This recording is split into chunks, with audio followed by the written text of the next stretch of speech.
খুবই সহজভাবে বিষয়টিকে এক্সপ্লেন করি। যদি কোনো ব্যক্তি মুসলিম হতে চায়, তাহলে তাকে ইসলামের মৌলিক বিষয়গুলোতে ১০০ তে ১০০ বিশ্বাস করতে হবে। কেউ যদি ৯৯.৯৯% বিশ্বাস করে আর ০.১% সে বিশ্বাস না করে, তাহলে সে মুসলিম হতে পারবে না। এখন ইসলামিক মৌলিক বিষয়ের মধ্যে ১ম হচ্ছে যে আল্লাহ ছাড়া আর কোনো মাবুদ নেই। ইবাদতের উপযোগ্য আর কেউ নেই। আর ২ নম্বর হচ্ছে রাসূল সাল্লাল্লাহু আলাইহি ওয়াসাল্লাম আল্লাহ তাআলার সর্বশেষ নবী ও রাসূল। এখন এই ২ টার কোনো একটাকে যদি কেউ কোনোভাবে বা কোনো অংশকে অস্বীকার করে অথবা এর বিপরীত কোনো বক্তব্য পেশ করে, তাহলে সে আর মুসলিমের অন্তর্ভুক্ত থাকতে পারবে না। আর সেই বিষয়টি করছে কাদিয়ানী সম্প্রদায়।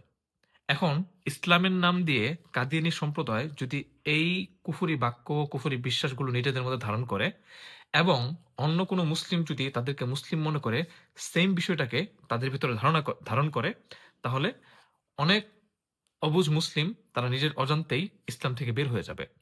এজন্যই কাদিয়ানী এরা অমুসলিম এটা ঘোষণা করা বর্তমান সময়ের দাবি, ইমানের দাবি। তাই কাদিয়ানী ইসলামের নামে কুফরি বিশ্বাসকে মানুষের মধ্যে ছড়িয়ে দেওয়ার যে পায়তারা চালাচ্ছে, সেটাকে আমাদেরকে আমাদের স্ব স্থান থেকে রুখে দিতে হবে। সবাই আওয়াজ তুলুন, লিখুন এবং এটার বিরুদ্ধে কথা বলুন। আসসালামু আলাইকুম ওয়া রাহমাতুল্লাহি ওয়া বারাকাতুহু।